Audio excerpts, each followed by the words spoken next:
Alright, so the variables video. There are a lot of variables involved in any ecosystem. A lot. Ecology is a whole field of study, and trying to boil it all down to a kitchen sink experiment is impossible. Plus, I don't really know a whole lot about the fundamentals of ecology. That's not a course that I took in college. So instead, we're going to look at 5 basic variables that I identified from watching the videos of other people who are better at this than me, and one variable that's pretty much specific to my circumstances. So our first variable is the soil. Soil is a deep enough topic to constitute numerous university-level courses in a variety of disciplines, but for the purpose of these terrariums, we're mostly concerned with drainage and nutrition. Our nutrition will mostly take care of itself since this is a closed system. As long as we put in enough organic matter to begin with, it's going to stay in there. Even looking at it this way, though, there's some calibration to be done. How much is too much organic matter? How much is too little? If I use nothing but sand, will that cut it? What if I just put in pure manure? That's probably too much. But if we stick to the middle ground and just use dirt from my yard, we probably ought to be all right. What about drainage? Our water is going to be trapped in this container with all of our plants and animals, just like the organic matter. If we don't give the water some place to drain, then we'll end up with a swamp. Now, there are plenty of plants and animals that do well in swamps, but that does limit us to just emulating that one biome. And since the end goal here is something that's suitable for human habitation, maybe a swamp isn't the one biome we want to start out pursuing. I want good drainage here. So for that we have 2 options. The first is just to have a low spot, like a pond or a coastline that the water can drain into. Long term, for large environments, this is probably the way that we want to go. Earth's largest biome is the ocean, and it stands to reason that it might be an important part of a stable ecosphere. But these 6 jars in my kitchen are not big enough to hold an ocean. So that gives us our second option, which is the usual approach to small terraria like this, I think, the false bottom. Now, false bottom is just a 2-layered soil, usually maintained separate with some kind of screen or filter. The upper layer contains your growing medium, usually some kind of dirt, and the lower layer serves as a reservoir for water to run off into, sort of like a mini aquifer. The lower layer is filled with some kind of porous material, generally sand or gravel. The sand will last long term, but it's bad for evaporation because the small pore size between the grains doesn't really allow the water to evaporate anywhere. Gravel has larger pores and permits greater vapor momentum or movement and evaporation, but it also eventually gets filled with soil particles, causing its ability to serve its role as a reservoir to degrade over time. If we want to study the behavior of our terrarium long term, for years or decades or millennia or eons, then that's going to be a problem. However, since these are our first effort, they'll probably be dead within a year, so gravel will probably be adequate. Let's go with that. Now, it's also common to use charcoal, but not barbecue charcoal, or activated carbon to help filter the water as it flows into the false bottom. This is going to degrade over time, so it's not a good solution for a perpetual terrarium, but it is a good hygiene element for a more decorative terrarium or something a little more short term. Now, I don't have any charcoal, and these terraria are kind of going to look like amateur garbage anyway, so I'm not going to bother with it. The soil is particular to the kinds of plants that you want to grow. A diverse ecosystem will require a variety of soil types, but for this first effort, we're going to basically just be neglecting it and using whatever dirt is available. Now, wild dirt contains all manner of life forms, and just putting it into the terrarium will bring all those things in with them. From a scientific perspective, this introduces a whole lot of unwanted variability and makes it hard to tell how much of our results are the consequences of the decisions we've made about what kind of plants and animals to put in the terrarium, and how much is just the result of things that hitchhiked in the soil. We can remove that source of variation by sterilizing the soil, which is pretty easy. You just bake it in the oven at a few hundred degrees for maybe 20 minutes or so, and that should do it. However, for this first effort, we don't actually have a carefully designed ecosystem, and we don't know what kind of animals and soil bacteria we want to include anyway. It's more of a survey or observation than an experiment, so I'd rather see what the natural soil brings in with it. So what kind of plants should go in here? Well, except for microbes, which I have no control over at this point, plants are the foundation of any ecosystem. They provide the food and oxygen for everything else, and since there's no open body of water, they drive most of the water cycle in this little container through transpiration. They're also the main thing that's going to be living in this first generation of terraria. Basically, they are the whole project. So what should go in here? Now there's two basic options. The first is just to use whatever I find locally growing on my property, and the second is to buy something at the store. I can't be bothered to hunt for suitable plants at the park, and so for the local wild flora option, I'm just going to use weeds.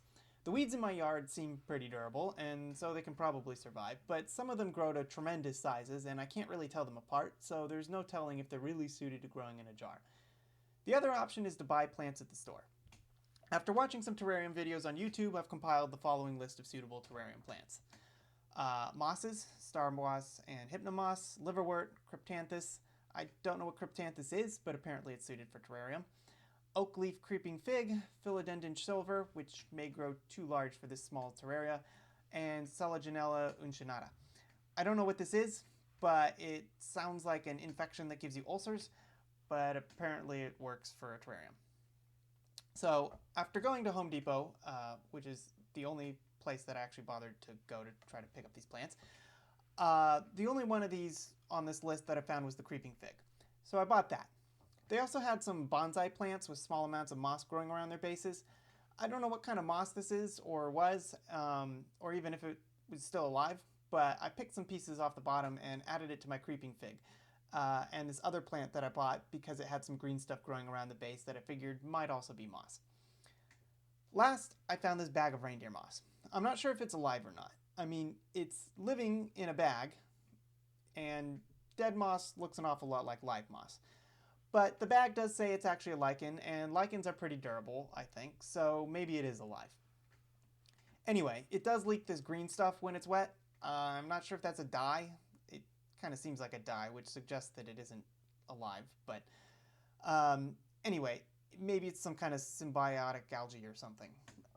Anyway, the fact that I can't tell if it's alive or dead is really going to complicate the matter of assessing the health of these terrariums somewhat, but it also seems like the only thing I'm putting here that's actually suited to terrarium life. So, I don't know, I guess it's a compromise. Also, if it does die, at least it'll be a really clear sign that things have fallen apart. Again, I've compiled my notes from watching other people's videos. Springtails. These seem to be a mainstay because they combat mold, help with decomposition, and are small, which means you can fit a lot of them in a terrarium. That's important long term because you want a large enough breeding population to sustain your animals indefinitely. They're also sold at pet stores as reptile food, so they're easy to get. Earthworms. They're larger, they're good decomposers, and they're hermaphroditic, so I guess you only need half as many of them to maintain some genetic diversity. And nobody cares if they die. But since they are bigger, they do take up more room in the terrarium and you can't have as many. Apparently, grazing creatures can potentially kill off the whole ecosystem, so this also needs to be taken account with the larger animals. Maybe spiders would be a good addition. However, for this first group, I'm just going to use whatever animals happen to get in the dirt already. Constant condensation on the walls means there's too much water for the plants that I've chosen here. Maybe jungle plants or wetland plants could handle it, but I've overwatered enough plants in my time to know that keeping them in a jar that's constantly wet is going to cause rot. That said, I don't know how much water I really should add. I'll start with roughly a spoonful or two and then assess after a few days.